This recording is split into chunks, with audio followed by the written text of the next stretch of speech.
Hello everyone, this is Aparajita from evidyarthi.in। सो आज का chapter बहुत इंटरेस्टिंग होने वाला है। चैप्टर है आपकी बुक हिस्ट्री से how, when and where. It's chapter number 1। So let's begin with the first topic. So topic आपका फर्स्ट है how important are the dates. अब यहाँ पे सबसे पहली बात, यहाँ पे जो हमारा जो चैप्टर है वो किसी पर्टिकुलर थीम पे बेस्ड नहीं है। आप ये मान के रख लीजिए वो पर्टिकुलर थीम पे बेस्ड नहीं है, वो हमें हिस्ट्री से क्या कर रहा है, हिस्ट्री से कनेक्ट करने की कोशिश कर रहा है। ऐसे कुछ मजेदार टॉपिक इसके अंदर है। So how important are the dates. अब भाई डेट्स की भी इंपॉर्टेंस होती है क्या? हमने तो आज तक नहीं देखी, लेकिन हाँ हिस्ट्री में जरूर होती है डेट्स की इंपॉर्टेंस। अब जैसे हम हिस्ट्री की बुक खोलते हैं, देखते हैं कि अरे ये रही हिस्ट्री की बुक में, सबसे पहले तो बोरिंग डेट्स आ गई। लेकिन एक बात बता दो, बोरिंग चीजों की भी ना अलग एक इंपॉर्टेंस होती है। वैसे हमारा ये डेट्स है, ठीक है। So dates were very helpful to categorise events. अब इसका क्या मतलब हुआ? आप जानते हैं कि डेट्स की अपनी ही अलग से इंपॉर्टेंस नहीं है। डेट्स इवेंट्स को दर्शाते हैं। समझ लीजिए आपकी मम्मी कल सब्जी लेने गई, अभी एक इवेंट हो गया, वो एक सब्जी लेने गई, ठीक है, और आपने उसको डेट दिया कि हाँ चलिए 27 तारीख को, समझ लीजिए 27 तारीख जनवरी 27 तारीख को वो सब्जी लेने गई। अब क्या सब्जी लेने वाली बात इतनी इंपॉर्टेंट लगी आपको? क्या वो हिस्ट्री में दर्ज करी जाएगी? नहीं ना।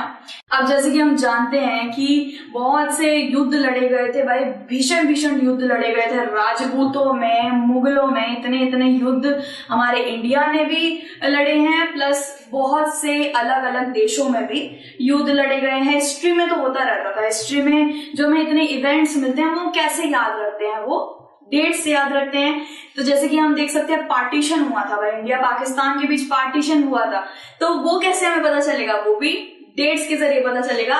15 अगस्त 1947 को पार्टीशन हुआ, तो इसलिए डेट्स रखती हैं एक अलग ही इम्पोर्टेंस। ये आप देख सकते हैं, ये कौन है? ये भगत सिंह है। भगत सिंह भाई, इनका जन्मदिन कब आता है? आपसे पूछना है आपका जन्मदिन कब आता है? फ्राइडे आएगा।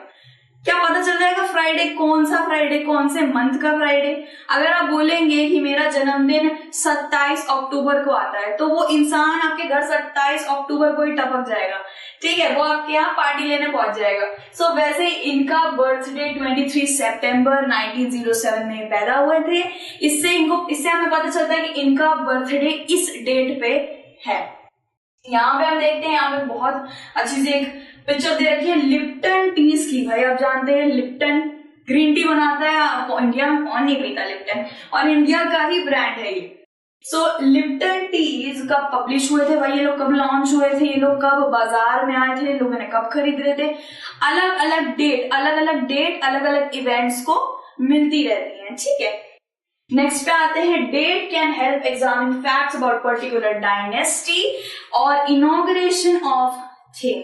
अब इसका क्या मतलब हुआ? देखिए आप देख सकते हैं कि बहुत से राजा हैं, बहुत से किंग्स हैं, रूलर्स हैं, या फिर उनके बेटे हैं या उनकी रानियां हैं। भाई कोई रानियां गद्दी पे बैठती हैं, कोई रूलर्स गद्दी पे बैठते हैं। अभी किस दिन पे बैठे हैं, किस दिन पे इनका जन्म हुआ है और किस दिन ये मरे हैं, मुगल डायनेस्टी कब से चली आ रही है, इन सारी चीजों का डेट्स में, मतलब डेट्स हेल्प कर देती है। इन सारी लाइक हिस्ट्री से आपको कनेक्ट होना है ना, तो डेट्स बहुत हेल्पफुल रहती है, ठीक है। डेट्स की अगर इंपॉर्टेंस हम जब साइड में देखते हैं, डेट्स की इंपॉर्टेंस इसमें होती है, लेकिन नहीं, एक चीज को, एक इवेंट को हिस्ट्री से जोड़ने के लिए डेट्स काफी हमें मदद करती हैं। सो नेक्स्ट पॉइंट पे चलते हैं, help to connect with the history better. अब जैसे कि मैंने बताया कि हिस्ट्री में पहले क्या होता था, बहुत बैटल्स एंड ये सब लड़े जाते थे, इस वजह से उनको कनेक्ट करने में डेट्स काफी मदद करती थी। इसके साथ हमारा फर्स्ट टॉपिक कंप्लीट हो गया। नेक्स्ट टॉपिक पे चलते हैं दोस्तों,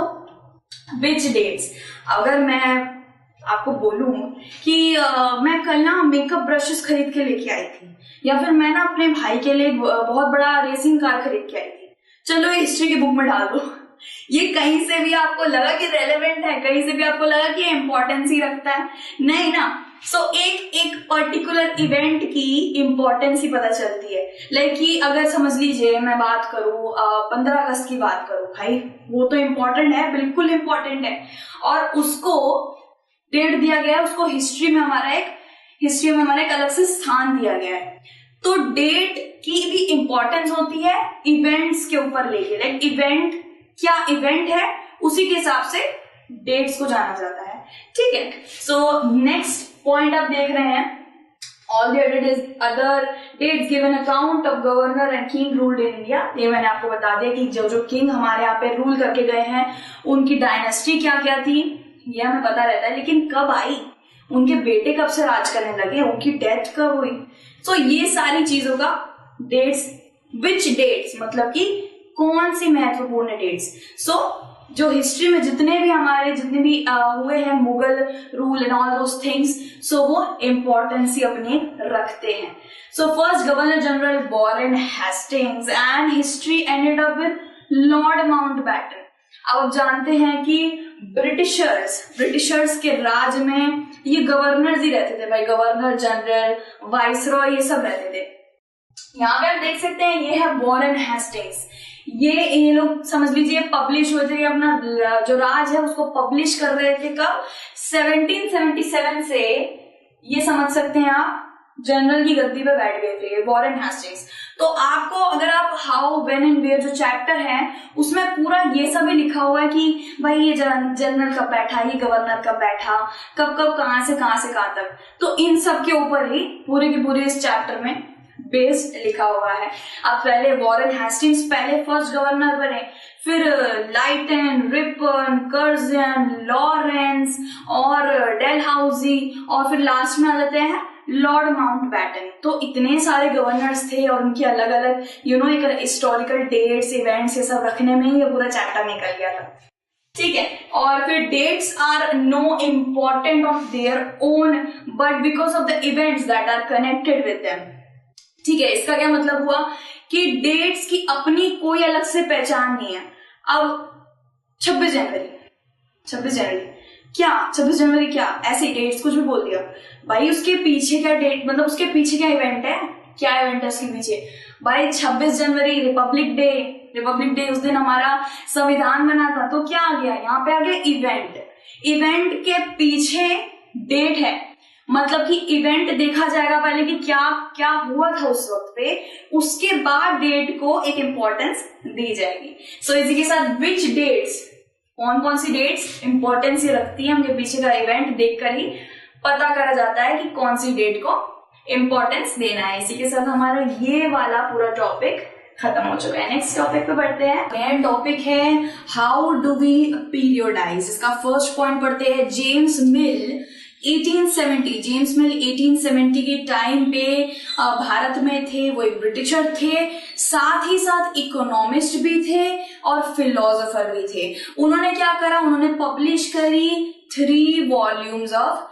हिस्ट्री ऑफ इंडिया। जो यहाँ पे आप देख सकते हैं, यहाँ पे एक बुक बनी हुई है the history of India by James मिल ने हिस्ट्री ऑफ इंडिया की 3 वॉल्यूम्स निकाली, ठीक है।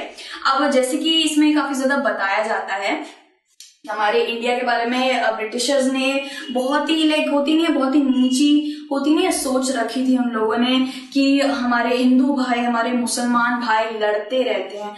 अब ये बिल्कुल सच नहीं है, इस बुक में ऐसे बताया गया है। उस वक्त पे हमारा भारत तब भी डेवलप्ड था और आज भी डेवलप्ड है। आज तो सारे के सारे कंट्रीज को पिछड़ दे रहा है, सारे के सारे कंट्रीज को मात दे रहा है हर चीज में। लेकिन ब्रिटिशर्स को ऐसा लगता था, और इस चैप्टर में ऐसा गिवन है कि भारत को और सिविलाइज बना देना चाहिए था, वहां पे डेमोक्रेसी, इक्वालिटी और ऐसी बहुत कई ज्यादा चीजें लानी चाहिए थी, ठीक है। नेक्स्ट पॉइंट है history was divided into 3 sections, modern, medieval and ancient. तो इसमें क्या बताया है, हिस्ट्री को 3 सेक्शन में जेम्स मिल ने डिवाइड करा था। जैसे कि उसने अपने बुक में 3 सेक्शन में डिवाइड करा था। एक था मॉडर्न, दूसरा था मिडिवल, तीसरा था एशियंट। सो मॉडर्न क्या था, मॉडर्निटी यहाँ पे लिखी गई है, equality, liberty and science exist करती थी। मॉडर्न पीरियड में क्या क्या चीजें एग्जिस्ट करती थी, इक्वालिटी रहती थी, डेमोक्रेसी रहती थी और कस्टम्स रहते थे, मैनर्स रहती थे, लिबर्टी, राइट्स, बहुत सारी ऐसी चीजें थी जो उन्नति की तरफ दर्शाती है, जो उन्नति की तरफ अपना पूरा एक छाप छोड़ती है कि वो उन्नति की सारी जितनी भी होती है ना, उन्नति करने की जो पॉइंट होते हैं वो सारे मॉडर्निटी में इन्वॉल्व रहते हैं। दूसरा क्या आता है, मिडीवल।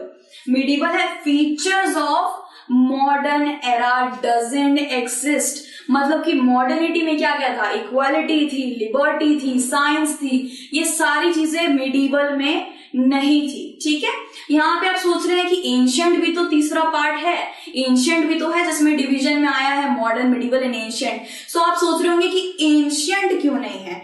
अब इसका क्या मतलब हुआ, एंशियंट इसलिए नहीं है क्योंकि एंशियंट को कोई रेलेवेंसी नहीं दी गई है, वो इसलिए क्योंकि एंशियंट, अगर आप एंशियंट हिस्ट्री पढ़ने जाएंगे तो वहां पे क्या आ जाएगा, वहां पे आ जाएगा हमारा Roman empire, AD, before Christ, after Christ, ये सारी चीज। जब ईसा मसीह, जब क्रिश्चियनिटी आई थी, जब क्राइस्ट, जीसस क्राइस्ट आए थे, बिफोर क्राइस्ट, आफ्टर क्राइस्ट, उस वक्त की बात बताई जा रही है एंशियंट हिस्ट्री को। ठीक है, सो हमें पता चल गया कि जेम्स मिल ने 3 पार्ट में डिवाइड करा था हिस्ट्री को, और वो थे मॉडर्न, मिडीवल एंड एंशियंट। ठीक है, सो इसी के साथ हमारा पूरा हाउ डू वी पीरियडाइज करने का ये पूरा जो जेम्स मिल ने पीरियडाइज कर दिया है, सारे हिस्ट्री को एक अलग अलग तरीके से पीरियडाइज कर दिया है, इसके ऊपर ये पूरा एक टॉपिक था, ये हमने कवर कर लिया है। ठीक है, व्हाट इज कॉलोनियल। अब आपको 2 चीजें बहुत अच्छी तरह याद रखनी है, वो है कॉलोनियल एंड कॉलोनियलिज्म एंड या फिर कॉलोनियलाइजेशन। ठीक है, अब कॉलोनियल का मतलब क्या होता है, ब्रिटिश के कब्ज में यानी कि ब्रिटिश के राज में जिस देश में equality, liberty, democracy, custom and education बिल्कुल नहीं है, उसे हम कहेंगे कॉलोनियल। ठीक है, और कॉलोनियलाइजेशन किसे कहेंगे, जब कोई एक कंट्री सब्जुगेट मतलब कि किसी एक कंट्री पे ओबे, लाइक उसको ओबे करने के लिए कह रही है, यानी कि उस पर दबाव डाल रही है कि तुम मेरा राज मानो, मैं जो बोलूंगा वो तुम करोगे। जब कोई एक कंट्री दूसरे कंट्री को चलाने लग जाती है अपने तरीकों से, उसको कह देते हैं कॉलोनियलाइजेशन। ठीक है, दोनों टर्म समझा दिया मैंने। सो फर्स्ट पॉइंट है when one country took control of another country, we refer it as colonialization। मैंने आपको पहले ही बता दिया। Revenue were collected, mapping of economic crops, import and export were introduced। अब आप पहले से जानते हैं ब्रिटिशर्स जब आए थे तब ब्रिटिशर्स लाना चाहते थे यूरोपियन वैल्यूज, कस्टम्स, मैनर्स, क्योंकि वो जानते थे कि इंडिया में सब चीजें बिल्कुल नहीं है, और वो अपना जितना भी वो अपना कस्टम्स और मैनर्स थे जो यूरोप में रहता था वो इंडिया के ऊपर थोप देना चाहते थे। जेम्स मिल चाहते थे कि इंडिया को एक सिविलाइज इंडिया बना दिया जाए जहां पे ये सारी चीजें रहेंगी, इक्वालिटी, कस्टम्स, मैनर, ये सारी चीजें बरकरार रहे। ठीक है, सो क्या क्या करा, इंपोर्ट एक्सपोर्ट ले आए भाई। मैपिंग, आप देख सकते हैं यहाँ पे मैपिंग है। ठीक है, मैपिंग नॉर्मल सा मैंने यहाँ पे पिक्चर लगाया है, मीन्स लाइक यहाँ पे दे रखा है रेनफॉल, इंडिया में कितनी रेनफॉल होती है, कितना ज्यादा खेती होती है इंडिया में, और लाइक कहाँ पे बीट मिल जाएगा, कहाँ पे मिलिट्री पावर हम अच्छी कर सकते हैं, कहाँ पे हम सर्वे कर सकते हैं, कहाँ पे खेती अच्छी होगी और कहाँ पे अच्छी अच्छी बिल्डिंग्स बनेगी। सो इनका पहले ये था कि पहले हम पूरे भारत को ढंग से जानेंगे, उसके बाद ही हम कुछ स्टेप्स लेंगे। थे तो बड़े बुद्धिमान, तो स्टेप्स लेने के लिए सबसे पहले उन्होंने हमारे भारत को जान लिया था। ठीक है, so economic, crops, import export, ये सब इंट्रोड्यूस कर दिया था। नेक्स्ट पॉइंट है European art, manners, laws was introduced in India initially. आप जानते हैं कि वो यूरोपियन आर्ट, मैनर्स, इन सबको इंडिया में पब्लिश करना चाहते थे, इंडिया में पूरी तरीके से ला देना चाहते थे, लोगों को सिविलाइज कर देना चाहते थे। ठीक है, इसी के साथ हमारा ये पूरा टॉपिक कंप्लीट हो गया है। उसके बाद आता है how do we know, administration, produce records, बहुत अलग अलग टॉपिक्स भी हैं। ये सारे के सारे टॉपिक हम नेक्स्ट वीडियो में कवर करेंगे। Till then take care, bye bye.